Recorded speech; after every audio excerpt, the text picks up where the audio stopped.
Friends, જય શ્રી કૃષ્ણ. કેમ છો બધા? તો અત્યારે અથાણાની સિઝન ચાલી રહી છે, તો બા તમને મેથી ઓબોળો કઈ રીતે બનાવવો તે શીખવાડશે. અને આ મેથી ઓબોળો એકવાર બનાવી લીધો તો આખા વર્ષમાં તાજું અથાણું બનાવીને ખાઈ શકો છો. અહીંયા આપણે મેથી ઓબોળો બનાવવા માટે એક બાઉલમાં 1/4 બાઉલ જેટલું મરચું પાવડર. તો મરચું આપણે આ વર્ષનું તાજું જ લેવાનું છે, ગયા વર્ષનું નથી લેવાનું. નવું મરચું જ યુઝ કરવું. અને લાલ મરચા પાવડર કરતાં અડધું આપણે મીઠું લેવાનું છે. આ મીઠું આપણે ટાટાનું લીધું છે. અને અડધા બાઉલ જેટલા આપણે મેથીના કુરિયા લેવાના છે. જેટલા મેથીના કુરિયા લ્યો ને એના કરતાં અડધું લાલ મરચું પાવડર લેવાનું. અને જેટલું લાલ મરચું પાવડર લ્યો ને એનું અડધું મીઠું લેવાનું. તો આ રીતનું માપ લેવાનું. અગર તમારું મરચું તીખું હોય તો અડધું કશ્મીરી મરચું અને અડધું નોર્મલ મરચું યુઝ કરો. તો આ મરચું પાવડર તીખાશમાં પણ એકદમ પરફેક્ટ છે અને કલર પણ મસ્ત આવી જાય છે, એટલે અમે આ જ યુઝ કરીએ છીએ. તો પહેલાં આપણે એક કડાઈમાં મીઠું શેકી લઈશું. તો ગેસની ફ્લેમ આપણે સ્લો રાખવાની છે અને મીઠાને આ રીતે સતત ચલાવતું રહેવાનું છે.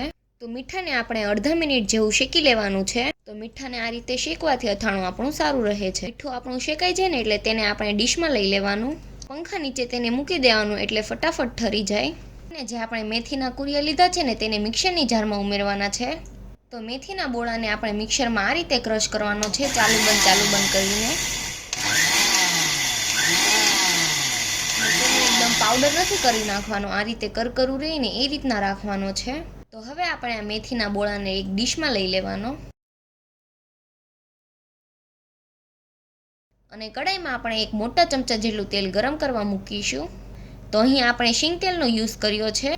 અને અથાણા બનાવતી વખતે શીંગ તેલનો જ યુઝ કરવો, જેથી અથાણા ટેસ્ટમાં સારા બને છે. અને તેલ આપણું ગરમ થઈ જાય એટલે ગેસની ફ્લેમ આપણે બંધ કરી દેવાની. અને મેથીના કુરિયામાં આપણે ચમચીના ચોથા ભાગ જેટલી હિંગ ઉમેરવાની છે. તો તેલ આપણું ઠંડુ થઈ ગયું છે, તો તેને આપણે મેથીના બોળામાં ઉમેરી દઈશું. અને મેથીના બોળાને આપણે સારી રીતે તેલમાં મિક્સ કરી લેવાનો છે. તો આ રીતનું મિક્સ થઈને એટલું જ તેલ નાખવાનું છે, વધારે તેલ નથી નાખવાનું. તો હવે આપણું મીઠું પણ ઠંડુ થઈ ગયું છે, તો હવે તે પણ ઉમેરી દઈશું અને તેને મિક્સ કરી લેવાનું. પછી આપણે લાલ મરચું પાવડર ઉમેરી દઈશું અને પછી બધી જ વસ્તુને એકદમ સારી રીતે મિક્સ કરી લેવાનું. તો એકદમ સરસ મિક્સ થઈ ગયું છે. તો હવે કડાઈમાં આપણે 2 ચમચી જેટલું તેલ ઉમેરવાનું છે અને મેથીના મસાલાને તેમાં આપણે ઉમેરી દેવાનો છે. અને ગેસની ફ્લેમ એકદમ સ્લો રાખવાની છે. અને 5 મિનિટ સુધી આપણે તેને સ્લો ફ્લેમ પર શેકી લેવાનો છે, સતત ચલાવતા રહેવાનું. તો કેમેરાના હિસાબે કલર થોડો યલોઇશ દેખાય છે, પણ કલર રિયલમાં એકદમ રેડ છે. તો હવે તેને આપણે ઠંડો થવા દેવાનો છે.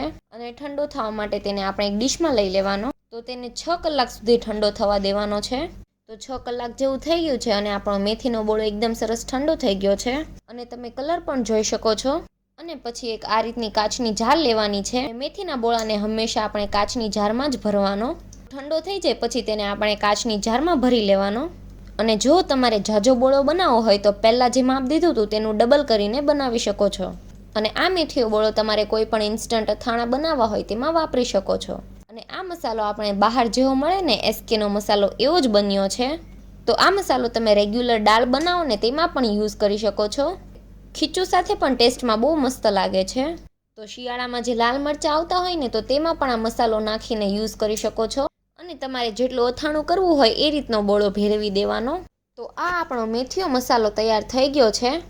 તો આને તમે 1 વર્ષ સુધી ફ્રીજમાં સ્ટોર કરીને રાખી શકો છો. અને ફ્રીજમાં પણ આવો જ કલર રહેશે, જરા પણ કાળો નહીં પડે. અને જો તમને આ મેથીયા બોળાની રેસીપી ગમી હોય તો વિડીયોને લાઇક કરો, શેર કરો અને અમારી ચેનલને સબસ્ક્રાઈબ કરી દેજો. Thanks for watching.